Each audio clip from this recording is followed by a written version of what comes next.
Hey everyone, welcome back to the Creatively Thinking podcast.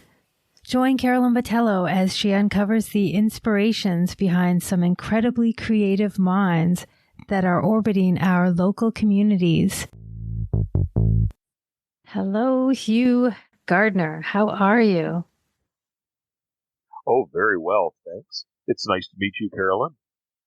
Nice to meet you digitally too. I discovered your multidisciplinary talents online.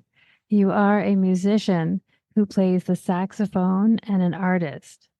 Can you describe for our audience how you are able to combine these two distinctly different fields in your creative practice?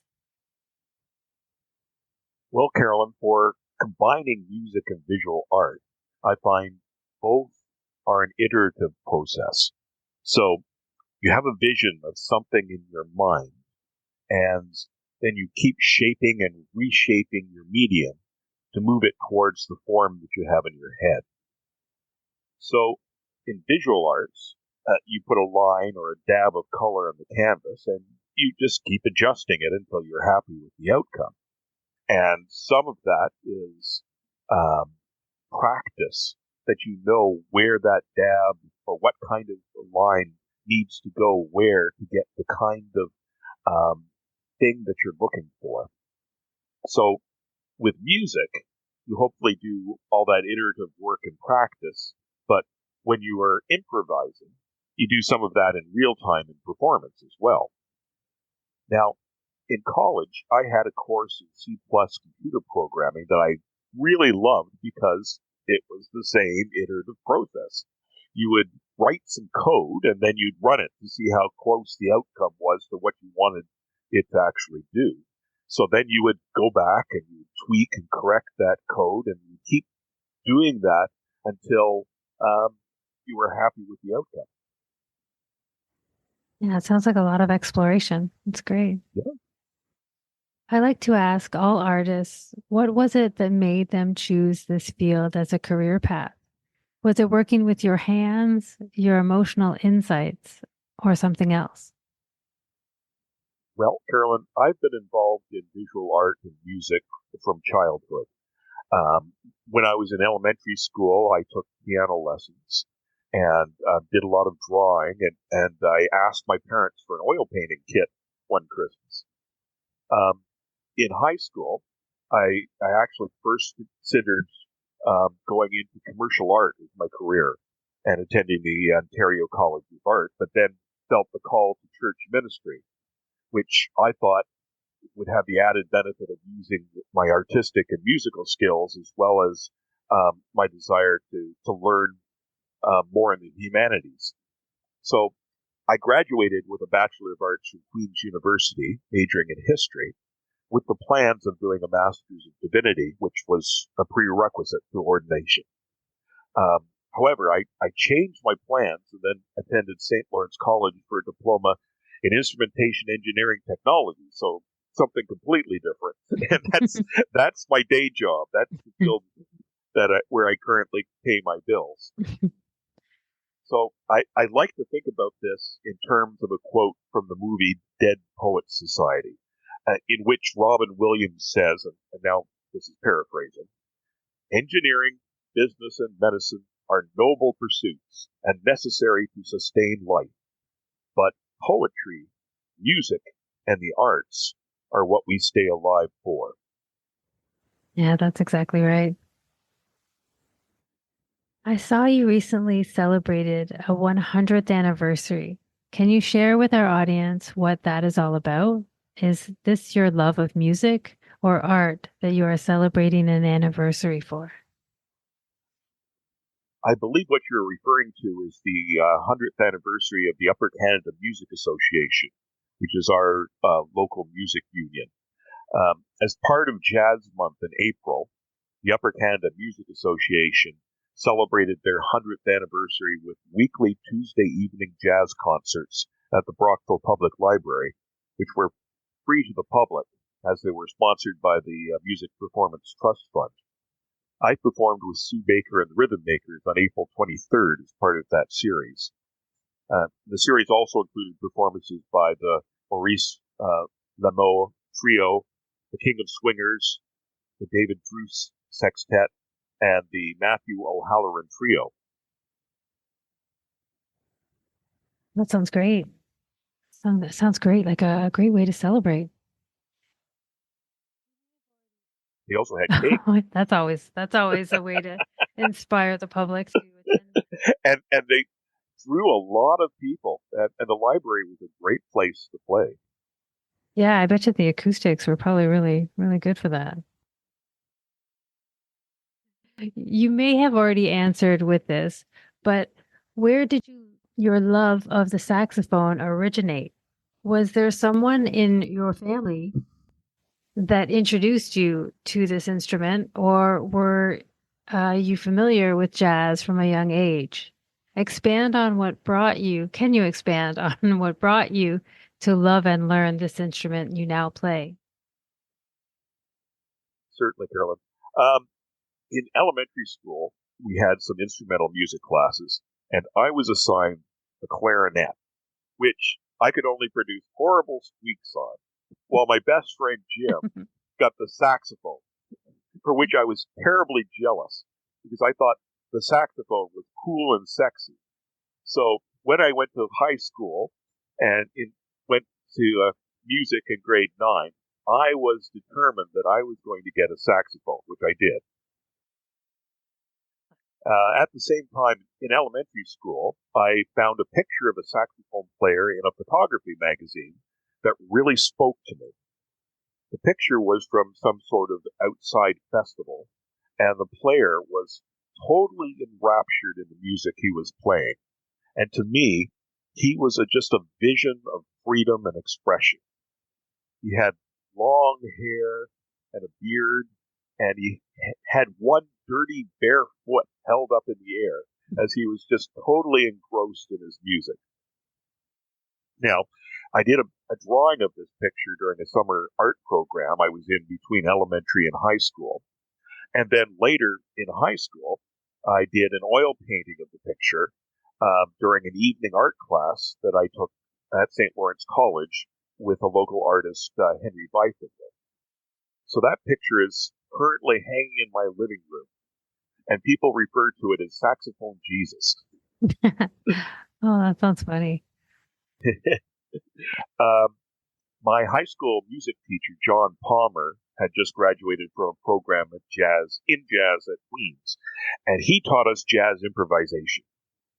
So, talking about my interest in jazz.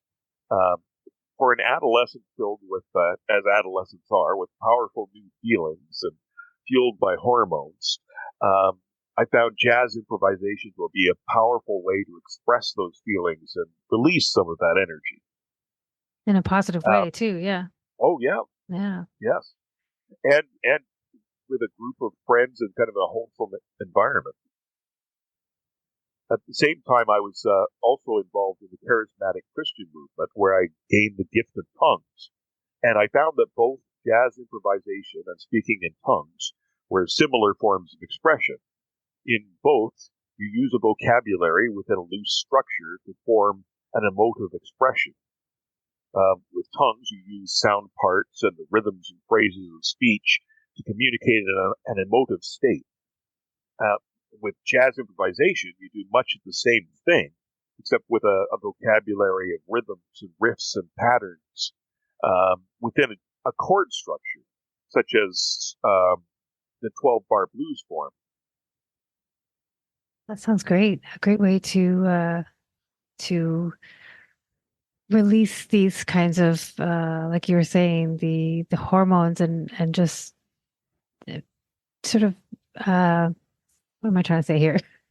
Just use what's happening to you at that time in more of a positive, constructive expression, a way to just release these things. It does sound great. Yeah, everyone is adolescents. All those feelings are brand new, and you haven't learned how to cope with them, or haven't learned that it's that like a breakup. Feeling through a breakup isn't the end of the world. Yeah, yeah, and have a exactly. way of expressing it in a positive way. it both art and music Yeah. is a wonderful thing for young people. Hmm. One of your favorite quotes is, "The unconsidered life is not worth living." Can you dig a little deeper on this? Do you mean unconsidered is not developing a keen eye for the arts, or do you see it as a more socio-political uh, quote, or even environmental? Now that quote is important to me because I believe that much value and meaning in life comes from living intentionally, living with purpose. We gain so much more out of life if between stimulus and response, instead of allowing our response to be a knee-jerk reaction, that instead we take time to understand who we are and who we want to be and respond in a deliberate manner. Now, this means understanding the biases behind what our automatic responses would be and deciding what we want our attitude and action to be. Viktor Frankl, a concentration camp survivor and doctor of psychology, and the famous author of the book Man's Search for Meaning, said, um, between stimulus and response, there is a space. In that space is our power to choose our response. In our response lies our growth and our freedom. That's so crazy. I just finished that book. Oh my gosh. That is such a weird thing. I found that book so inspirational. Yeah, it really is. All that he went through, and just it's just amazing. What anyone can survive, you know? That's right. Yeah. And um, and the ability to choose your attitude in a concentration camp in the worst of situations. Yes, really. Yeah. Um, Another thinker that means a lot to me is Maslow in his hierarchy of needs theory, where he placed self-actualization at the highest as the highest need. Because self-actualization requires consideration and examination and understanding of yourself. And he later even added a higher need, self-transcendence, helping others to meet their own needs altruistically. So when you ask if the Socrates quote about the need for an examined life has socio-political aspects for me, I would have to certainly agree. Caring about those in our community and for the environment is what I see as a result of an examined life. Just flows out of it. Hmm. The arts, music, and visual arts, and theater are all ways of examining one's life, finding what's inside you and allowing it to nurture and grow. Yeah, exactly. And we'll be right back.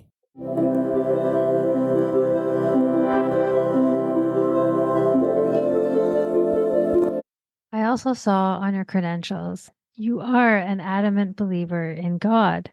Speaking of the idea of God and the passion, and that this is not God Himself, do you believe there is no way of achieving spiritual understanding of self without God? Or do you see it as a choice? People can choose to see religion as a tool to help them, or one that they are not interested in. Well, the Christian faith is my heritage and framework for working on spiritual understanding, and is among my strongest lenses for struggling with the big questions of life and of meaning. However, other people have different heritages and different sources of inspiration and guidance that are, to me, just as valid. So I grew up in the United Church of Canada. So from the nursery and baptism to junior and senior Sunday school to confirmation and youth group. And I was at one time an intended candidate for ministry. So that's my culture and structure for viewing myself in the world. I have to say my wife, Lynn, was ordained in the United Church 8 years ago and serves as a minister currently. So it's a bit of a family tradition. Oh yeah, that's great. That is great. That it's strong within your family and it kind of, unites all of you to just to to have that together. Yeah, because I've been thinking about that with my own family and how some of my family they do the church thing, but then it seems that at a certain age, then it just seems like it's hormones, right? Or or maybe it's just being involved in life that just pulls you away from that. Do you see it as that for other people, or is it just it's still a choice? Well, yeah, well, I think it's a Ultimately, yeah. choice, but it's nice to have a framework when you're struggling with those questions, and to have the benefit of thinkers in the past that are, particularly if it's part of your own tradition and your own culture. So I think that type of grounding is important to people. Um, Yeah, especially at the beginning, right. right? But, well, that Yeah. said, in my current place in my own spiritual journey, I have a more metaphorical understanding of God. I don't see God as a literal sentient super being, but as a concept of what is most true and valid and meaningful, both within us and that which is greater than ourselves. So I find expression of that in the life and the way of Jesus as written in the Gospels, a way of radical love and inclusion. So, but in my mind, you don't need religion or Christianity to find a way of radical love and inclusion. You just need empathy and self-understanding. Yes. Yes, exactly. How long have you been playing with Sue Baker and the Rhythm Makers? How did that relationship begin?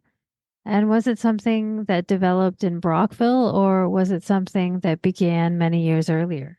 I guess I should first say who the group is. Sue, yeah, Yeah. um, Sue Baker and the Rhythm Makers is a five-piece combo playing jazz, blues, and R&B here in the Thousand Islands area. Sue Baker, who's an inductee into the Brockville Performing Arts Hall of Fame, is our singer. My cousin Paul Gardner is our bass player. Uh, Terry Blair plays keyboards for us, and Brad Davidson plays drums, and I play saxophone. So I've been playing with Sue Mhm. Baker and Rhythm Makers, formerly called Thousand Islands Jazz, for over 10 years.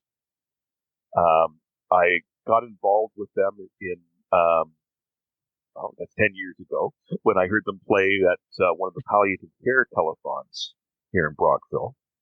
And they were playing a lot of the jazz standards I had grown up with and had played on the piano from Reader's Digest series books. And their keyboard player at the time, Alan Osborne, played with me in the Brockville Concert Band, where he played clarinet. And he heard me riffing on some jazz standards, and he asked whether I'd want to come out and sit in with them during a rehearsal. And things worked out, and I became a member of the group. Wow. That sounds like a bit like Yeah. serendipity, right? How has working with the Brockville Theatre Guild impacted or influenced your love of music and art? Have you found they have complemented each other, or has there been no direct connections you've noticed? Well, I'll keep expanding on that theme that we've been talking about. Like visual arts and music, theater is a means of finding out what is inside yourself and who you are. So when you try to portray a character, you need to put yourself in that character's skin and find the parts of yourself that relate to that role. And in doing that, you often find out a lot more about yourself. Another connection, just recently, the Brockville Theatre Guild did a production of Calendar Girls where I got to use my art skills for one of the props. So in the play, the photographer shows the girls some sketches that he's made for layouts for the calendar.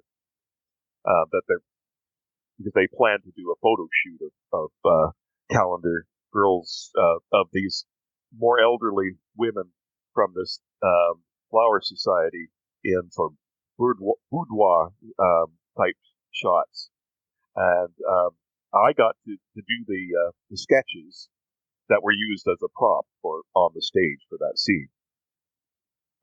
I've also been honored in the past to do some of the poster art for both the Brockville Theatre Guild and the Brockville Operatic Society. I did the poster for The Crucible a couple of years ago, and also for a production of songs from animated movies called Something Magical. That's great. How have you been able to fuse your love of art and music? Are you a time management whiz with set days for saxophone playing and set days for exploring art? Or is it more fluid than that? Has it become intuitive in how you organize your time? Well, for music, it's a little more natural because the schedule's driven by the groups I belong to. So both the Brockville Concert Band and with Sue Baker and the Rhythm Maker, we have weekly rehearsals. And I just started last year busking downtown in downtown Brockville on Saturday mornings. Got my busker's license. So and raise money for the cooperative care center.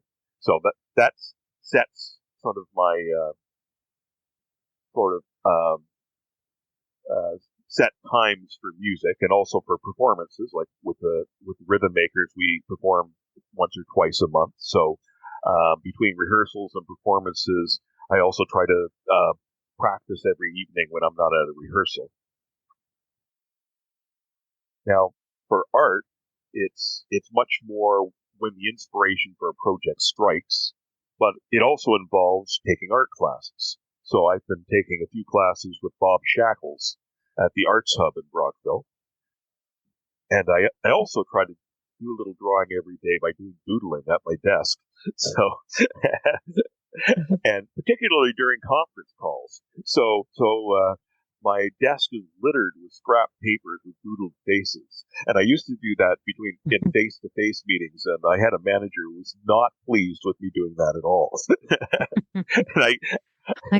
and I gave him an article about doodling that talked about how people that doodle during meetings are actually more attentive and retain more. He wasn't interested.